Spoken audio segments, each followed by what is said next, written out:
I was already halfway through my second cup of coffee when my phone lit up on the kitchen counter. I almost didn't look at it. It was a Tuesday morning in early March. The kind of gray, unremarkable Tuesday that doesn't warn you before it changes everything. I had a conference call in 40 minutes. I had dry cleaning to pick up. I had 14 unread emails I'd been ignoring since the weekend. My life was full of small, manageable things, and I was good at manageable things. I had spent the better part of my adult life building a world made entirely of manageable things, because manageable things don't abandon you. The screen showed a name I hadn't seen in almost 2 years. My mother. I put my coffee down. I looked at the notification the way you look at something you can't quite identify on the sidewalk carefully. From a slight distance. She hadn't called. She'd texted, 3 words, "We need to talk." I stood there for a long time. The coffee went cold? I want to tell you what those 3 words felt like, but I'm not sure I have the right language for it. It wasn't fear, exactly. It wasn't anger, though anger has been my oldest companion when it comes to my mother. It was something quieter and more complicated than both of those things. It was the particular feeling of a wound you've spent years learning to work around, not healed, just routed. You build your days, so you don't press on it. And then something presses on it for you, without warning, on a Tuesday morning. And you remember exactly where it is. I was 9 years old the first time my mother told me I was too much. Not in those words. She was smarter than that, my mother. She worked in real estate for 30 years, and she understood the power of implication. She never said times, "You are too much" times directly. She said things like, "I'm exhausted, Claire. I don't know what to do with you." She said, "Your sister never acts like this." She said, "Sometimes I think God gave me the wrong child first." I was 9. I didn't know what to do with that, so I carried it. My sister, Renee, was 7, and perfect in the way that second children sometimes are quieter, more careful, better at reading the room. I don't blame Renee. I never have. She was as much a product of our mother's preferences as I was. She just happened to land on the favorable side of them. Our father had left when I was 6. He wasn't dead. He was just gone. A phone call on birthdays, a card at Christmas, a man who had made a choice and then made his peace with it far away in Phoenix.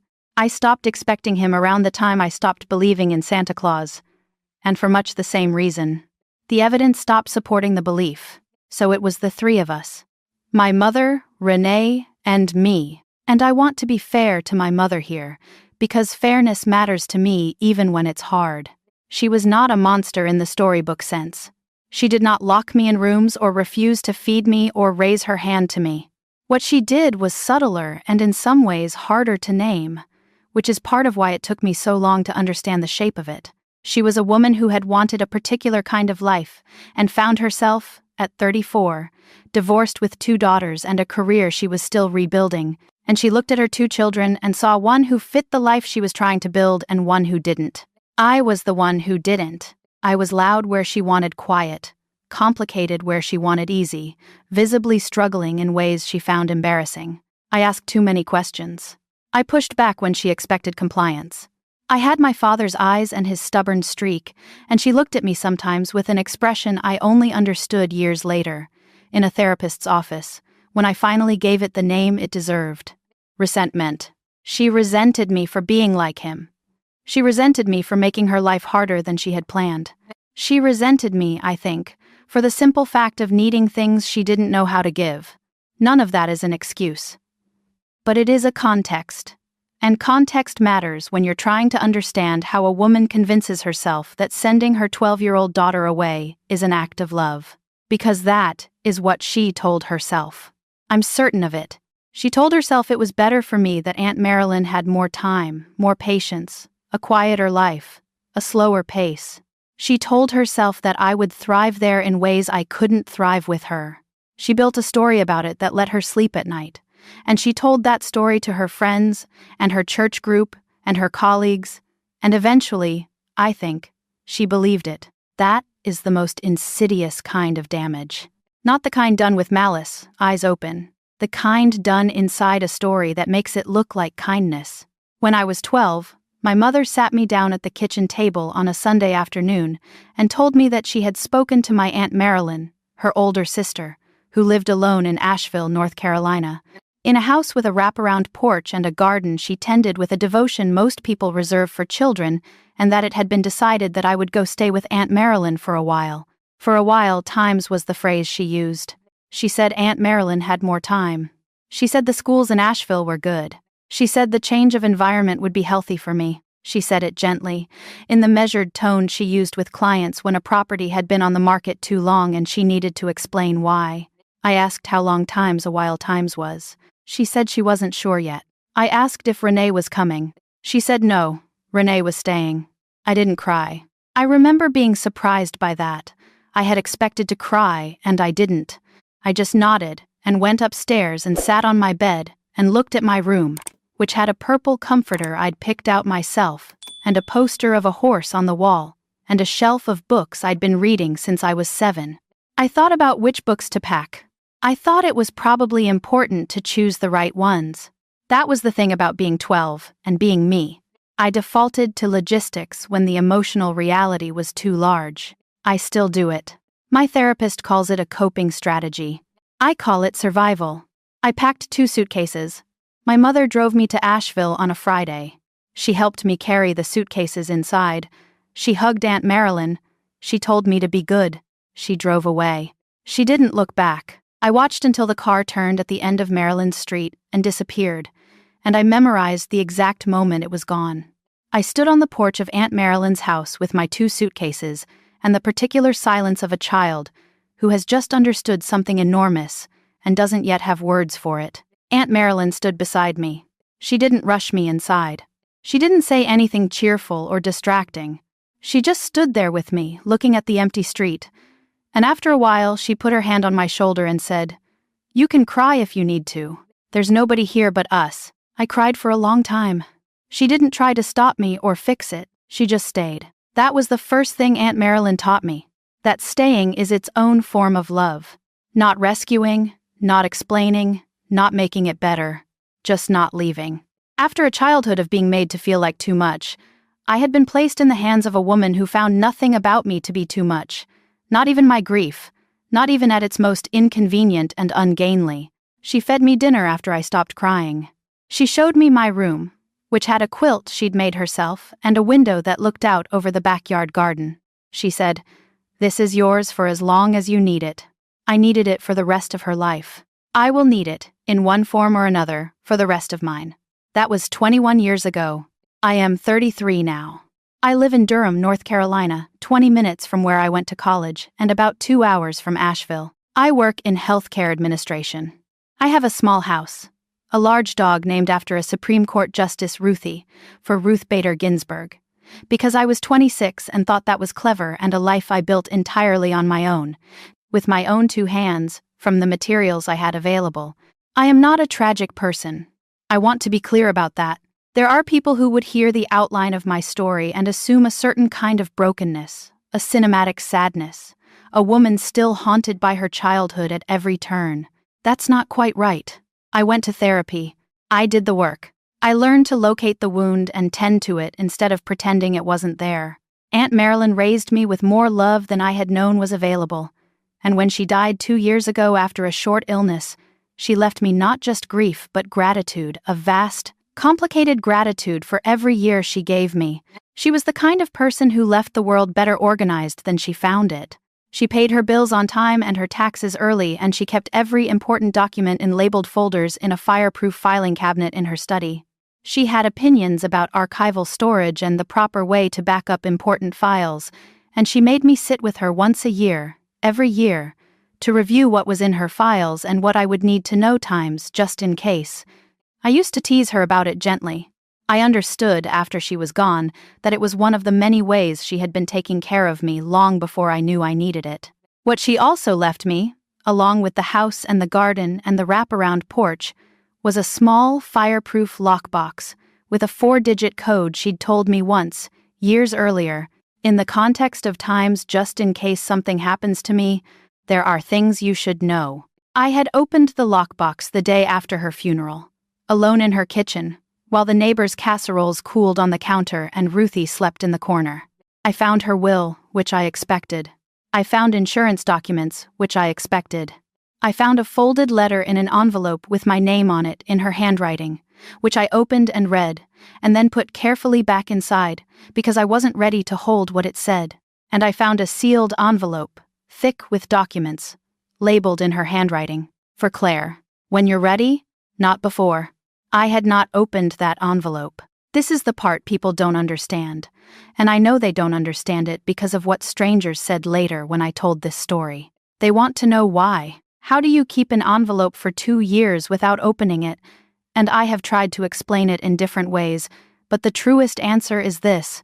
Aunt Marilyn knew me better than anyone alive, and she had put a condition on it. When you're ready. Not times open immediately. Not times important. Read now.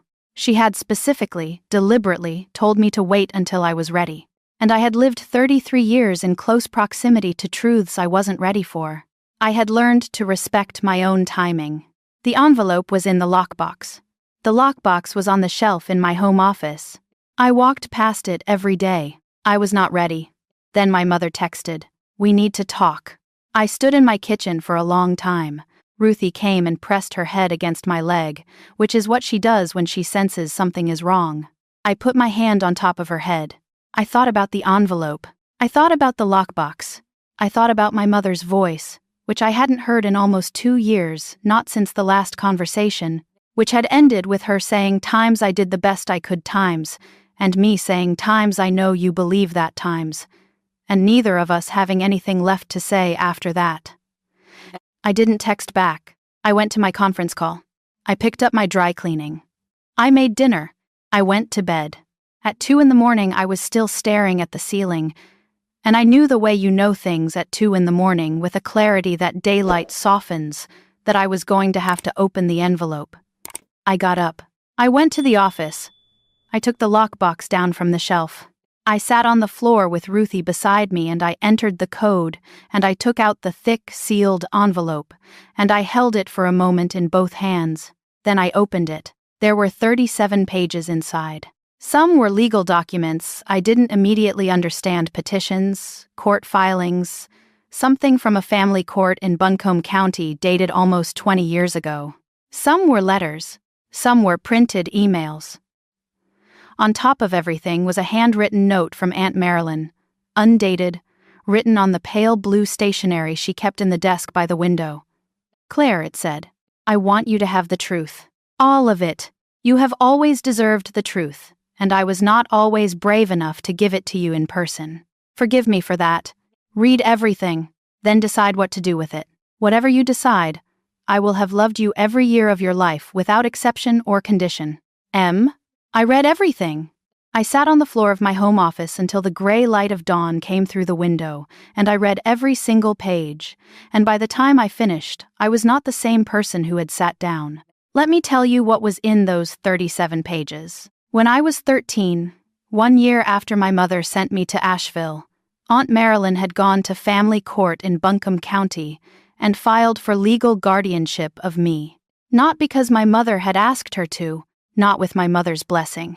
She had filed on her own, citing concerns about my welfare, and she had hired a lawyer named Patricia Osei, whose business card was paper-clipped to the guardianship petition, worn soft at the edges from being handled many times. My mother had contested it. I read that twice.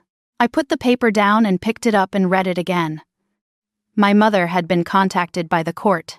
She had responded through her own attorney. She had submitted a letter opposing the guardianship petition not because she wanted me back, the letter made clear, but because she did not want a court record suggesting she had been an unfit parent. The letter cited her professional reputation. It cited her standing in the community. It argued that the arrangement was voluntary and mutually beneficial, and that no court intervention was necessary or appropriate. Patricia Osei had continued anyway. There were 4 hearings. I found summaries of all 4, written in Aunt Marilyn's small, precise handwriting on sheets of yellow legal paper. At the first hearing, my mother did not appear in person. She sent her attorney. At the second hearing, she appeared and described the arrangement as temporary, said she intended to have me return home within the year. At the third hearing, That timeline had extended. At the fourth hearing, I was 14 by then, almost 15, the court had appointed a guardian ad litem to speak on my behalf. I want to pause on that for a moment because it took me a long time to absorb what it meant. A guardian ad litem is a person appointed by a court specifically to represent the best interests of a child who is, by definition, unable to fully represent herself. I had been that child. A stranger had sat in a room and spoken on my behalf to a judge, and I had been entirely unaware that any of it was happening. I had been in Asheville, doing homework and eating Aunt Marilyn's cooking and learning the names of the plants in her garden, and simultaneously, 2 hours away in a courtroom I never entered, my future was being decided by people I had never met. The guardian ad litem's report was in the envelope. I will not quote it directly. I will tell you that it described a child who was thriving in her aunt's care, who had formed a stable and loving attachment, who expressed clearly that she did not wish to be removed from that environment. It noted that the child's relationship with her mother was, in the evaluator's language, characterized by inconsistency and emotional unavailability on the part of the parent. The court had granted Aunt Marilyn legal guardianship when I was 15. My mother had never told me there were court proceedings. She had let me believe, for 18 years, that sending me to Asheville had been a casual arrangement between sisters, a mutual, amicable decision made in my best interest. She had let me carry the weight of that interpretation, which meant carrying the belief that I had been so difficult, so much, so fundamentally hard to love that even informally, gently, kindly, my own mother had needed to be relieved of me. It had never been informal. It had never been gentle. It had been a legal battle that Aunt Marilyn had fought and won and then protected me from knowing about, because she understood that a child does not need to know she was contested like a property dispute. She had carried that for me. For 18 years she had carried it, and then she had died and left me the truth in a fireproof lockbox with a 4-digit code, when I was ready. I sat with all of that until the sun was fully up. Then I called in sick to work, made a fresh pot of coffee, and looked up the phone number for Patricia Osei. She was still practicing. Her firm was in Asheville, 30 minutes from where I was sitting. Her assistant answered on the second ring, and when I said my name and explained why I was calling, there was a pause, and then the assistant said, "Ms. Osei has been expecting a call from you. Can you come in Thursday?" I said yes before I processed what times been expecting times meant. I did not sleep well the 2 nights before that appointment. I moved through my regular day's work, groceries, evening walks with Ruthie along the neighborhood loop, with a kind of surface normality, while underneath everything was reorganizing itself. It is a strange experience, discovering that the foundational story of your childhood is structurally different from what you believed. Not entirely different, the feelings were all real. The experiences were all real. But the architecture of it, the reasons behind the things that happened, the people who had been present and acting and fighting, invisibly, while I lived my life believing I was simply unwanted. I kept thinking about Aunt Marilyn driving to that courthouse. I kept imagining her sitting in Patricia Osei's office, across a desk not unlike the one I was about to sit across, explaining what she knew about me, and what she was afraid of, and what she wanted for me. She would have been calm, because she was always calm. She would have been prepared, because she was always prepared. She would have brought documents in labeled folders. She would have answered every question precisely and without drama. And then she would have driven home to Asheville and made dinner and helped me with my homework and not said a single word about any of it. That was how she loved. Quietly and completely, and without requiring acknowledgement, I took Ruthie to my neighbor's house Thursday morning and drove to Asheville. Patricia Osei's office was on the 4th floor of a building downtown, with a view of the mountains you could see on clear days. She was a small woman in her late 60s, with reading glasses on a chain and a handshake that communicated she had spent decades not wasting time. She had a file folder on her desk with my name on the tab. She told me that Aunt Marilyn had updated her will 18 months before she died and had added a provision directing Patricia to make contact with me after a period of no less than 1 year following Marilyn's death, if I had not already reached out. She had also left a letter with Patricia to give to me in person. She slid it across the desk. It was 4 pages, handwritten. I am not going to tell you everything it said, because some of it belongs only to me, but I will tell you the parts that matter for this story. Aunt Marilyn had known, from the time I came to live with her, that my mother's reasons for sending me away were more complicated than a tired parent and a difficult child. My mother had, in Marilyn's accounting, been dealing with her own significant problems. Financial pressure after the divorce, a relationship with a man my mother had never mentioned to me, a decision to restructure her life in ways that did not accommodate a child she had described, in a phone call Marilyn never forgot, as times the one who reminds me of everything that went wrong. I was 12 years old. I reminded my mother of everything that had gone wrong. I put the letter down for a moment. Patricia handed me a glass of water without being asked. I drank it. I picked the letter back up. Marilyn had tried, over the years, to have a direct conversation with my mother about this. She had tried more than once. My mother was not interested in direct conversations about things she had put behind her. She had moved on.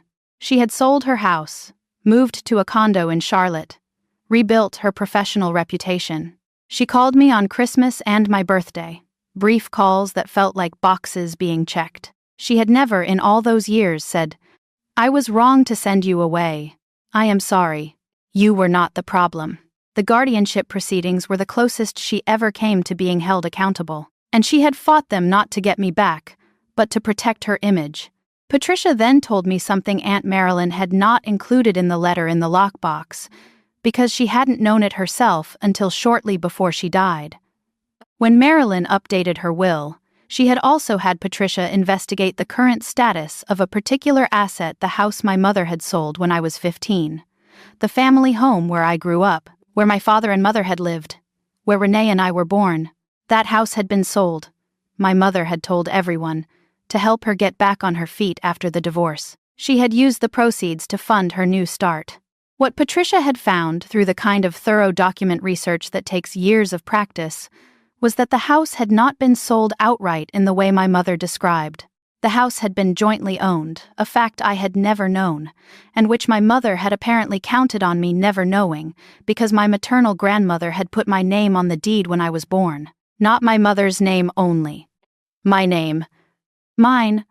My grandmother, who died when I was 4, had added my name to the deed of that house as a form of trust, a way of ensuring that whatever else happened, her first grandchild would have something solid, something that was hers. My mother had known this. She had known it for years. When she sold the house, she had sold a property she did not have the legal right to sell alone. Patricia set a second folder on the desk. Inside was a copy of the original deed, with my name on it. Inside was a copy of the sale documents, which did not include my signature because I was 15, and no one had told me I needed to sign. Inside was documentation of the legal challenge Patricia had prepared on Marilyn's behalf, which had not been filed while Marilyn was alive because she had been unwell and the process was uncertain, and which was now mine to pursue, or to set aside. Entirely at my discretion. I looked at all of it for a long time. I thought about my grandmother, who had died when I was 4, and whom I knew only from photographs and the stories Aunt Marilyn had told me over the years. A small woman with dark hair and a direct gaze.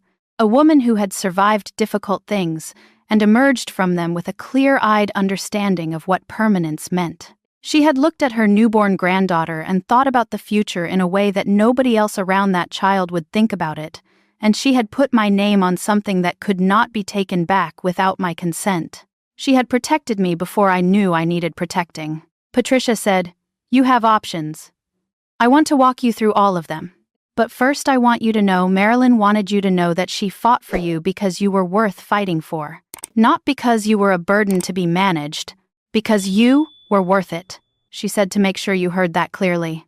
I heard it. 33 years old, sitting in a lawyer's office in Asheville with mountains in the window, and I heard my aunt say I was worth it from 4 pages of handwriting, and a woman who had kept a file with my name on the tab for 2 decades. I drove home. I let Ruthie in from the neighbors and sat in the kitchen while she pressed her head against my leg, and I thought about my mother's text. "We need to talk." I thought about it differently now. I texted her back that evening. I said, "I have some things I need to tell you. Can we speak this weekend?" She called within 3 minutes. My mother's voice is still my mother's voice. Polished and careful. The voice of someone who has spent decades controlling rooms. She said she'd been trying to reach me for a reason. She said things had come up. She said there was something she felt I should know, and that she had been thinking for a while about how to have this conversation. I let her talk. She circled the subject in the way she always circles anything uncomfortable, approaching it at angles rather than straight on. She mentioned Renee, who had recently been going through her own Times situation. Times Renee was fine, she clarified. Renee was managing, but in the course of Renee's Times situation, certain old documents had come to light. Family documents. Legal documents. Documents related to the house. "Which house?" I said. Even though I knew. "The house where we grew up," she said. She wanted me to know that she had handled the sale of that house in a way that was perhaps not fully, she paused, not fully communicated at the time. She wanted me to know that it had been a very difficult period for her, and decisions had been made under pressure, and she hoped I could understand that. I let the silence sit for a moment. Then I said, "I spoke with Patricia Osei on Thursday." Another silence, longer this time. "You know about the deed," she said. It wasn't a question. "I know about the deed," I said. "I know about the guardianship petition. I know about the 4 hearings. I know about the guardian ad litem report. I know about the letter you sent opposing Marilyn's petition, not because you wanted me home, but because you didn't want a court record." She didn't say anything for a long time. When she spoke, her voice had changed. The polish was still there, but something under it had shifted, the way a surface changes when you press on it and find it's hollow underneath. She said, "I did the best I could." I had heard those words from her before. I had heard them and felt the old familiar flattening, the sense of something important being smoothed over. This time they landed differently. This time I had 37 pages in a fireproof lockbox, and a lawyer who had spent 2 decades keeping a file with my name on the tab. I said, "I know you believe that. I also know what's in the deed. I know what you sold without my consent, and I want you to know that I've spoken with Patricia about my options, and I'm going to take some time to decide how to proceed." She said, "What does that mean, proceed?" I said, "It means I'm going to think carefully about what I want to do. It means you'll hear from Patricia's office if anything moves forward legally. And it means that whatever happens next, I want you to understand something clearly. I am not the child who reminds you of everything that went wrong. I never was that. That was a story you told yourself, and I carried it for 20 years, and I'm done carrying it." She was quiet. "I don't want to go to court," she said finally. Her voice had something in it I hadn't heard before. Not quite fear. Something older than fear. Something that sounded, if I'm being honest, like a person finally arriving at the edge of the story they'd been telling themselves and finding nothing on the other side of it. "I haven't decided what I want yet," I said. "That's the truth." We got off the phone. I sat with Ruthie on the kitchen floor, and I stayed there for a long time, not crying, not angry, just very still, settling into the new shape of the thing. There is something nobody tells you about the moment of confrontation you have spent years imagining. You think it will feel like release, like a door finally swinging open, like pressure finally equalizing. And there is some of that, but there is also something unexpected, something quieter and more disorienting. The feeling of having said the true thing out loud and finding that the world is still there afterward. That you are still there. That the saying of it did not save you and did not destroy you. It simply was. It happened. It is now part of the record. I had spent 20 years afraid that saying the true thing would cost me something I couldn't afford to lose. What I understood that night on the kitchen floor was that I had already been paying that cost, quietly, every year, in the currency of a story that wasn't mine but that I had been carrying as though it were. I was done carrying it. What happened after that took several months, and I want to tell you all of it, because the ending matters. Patricia filed a formal legal claim on my behalf related to the property sale. My mother, through her attorney, moved quickly, more quickly than I expected, to propose a settlement. The amount reflected a valuation of my share of the original property, adjusted for market appreciation over the years since the sale. It was significant. It was more than I had expected. It was, in a concrete and literal sense, what my grandmother had intended for me when she put my name on a deed before I was old enough to read. I accepted the settlement. I want to be honest about why. Not because it was enough to compensate for what my childhood cost me, because no number does that, but because I was 33 and not 14, and I understood that some reckonings are not about punishment, they're about truth being acknowledged. My mother's attorney's letter, which preceded the settlement offer, contained a sentence, one careful, lawyerly sentence that acknowledged the property had been sold without obtaining required signatures from all named parties on the deed. It wasn't an apology. I knew it wasn't an apology, but it was a legal document, on the record, that said, this thing happened. It was real. It had my name on it. That mattered to me more than I can explain.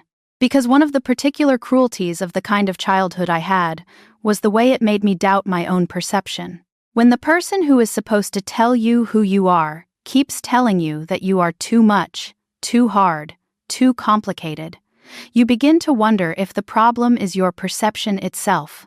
You begin to edit your own account of things.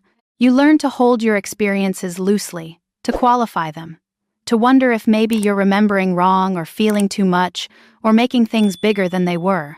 A legal document does not do that. A legal document does not question your perception or suggest you're being dramatic. It simply states what happened in plain language and puts it on record where it cannot be revised. My name was on that deed. My mother sold it anyway. That is what happened. It is now on record. I used part of the settlement to do something I had been thinking about for 2 years. Aunt Marilyn's house in Asheville, which she had left to me, the house with the wraparound porch and the garden, needed significant repairs. The roof, the foundation in one corner, the kitchen, which was frozen in 1987, and charming for exactly that reason, but practically difficult. I had been leaving it as she'd left it because I wasn't ready to change it. I was ready now. I hired a contractor, a woman named Deshonda who wore steel-toed boots and talked to the house while she worked, which I found immediately comforting. I drove up on weekends and watched the house become something new while staying itself. The porch stayed. The garden stayed.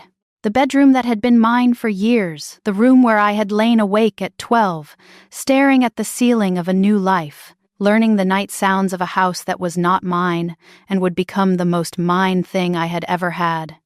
That room got new windows and new light. I moved in October. Renee came to help me move. That was new Renee and I in the same space, working toward the same task, not managing the careful distance we had maintained for most of our adult lives. She carried boxes and unwrapped dishes and at one point sat down on the kitchen floor eating takeout with me and Ruthie, and we talked, really talked, in the way we had not talked in years. She was navigating her own complicated reckoning with our mother, her own complicated understanding of a childhood that had looked different from the favorable side. She had questions she was only beginning to ask. I didn't try to answer them for her. I just stayed, the way Marilyn had stayed for me, because I had learned that staying is its own form of love. We are learning to be sisters. It is slow and careful and worth every awkward moment. I am writing this from the porch, which has a view of the mountains on clear days, and Ruthie asleep at my feet, and a cup of coffee that is still warm. My mother and I do not have a relationship right now. I don't know if we will. I have stopped predicting what I will want in the future, because I have learned that I am not always the best judge of that until I get there. What I know is that I am not angry in the old way, the way that sat in my chest like a stone I'd swallowed and couldn't pass. The anger has changed, become something more like clarity. I understand what happened. I understand who my mother is and what she was capable of and what she was not. That understanding does not require me to maintain proximity to her. It does not require me to perform forgiveness for her comfort. It requires only that I hold it with honesty and keep living. My grandmother put my name on a deed before I was old enough to walk. I think about that a lot. What it means to be claimed before you've done anything to earn it. Before you've proven yourself. Before you've shown anyone who you are. She looked at me, a baby, a collection of potential, and she put my name on something solid and said, "This one is mine to protect." She died when I was 4. I have no memory of her, but she knew my name. She wrote it down where it would last. Aunt Marilyn found it. She fought for it. She kept it safe for me until I was ready. And on a Tuesday morning in early March, when my mother sent 3 words that pressed on an old wound I had spent years learning to work around, I finally was. I am ready. The coffee is still warm. The mountains are there when the clouds clear, which they do, eventually. Always. Subscribe if this story stayed with you. I'll see you in the next one.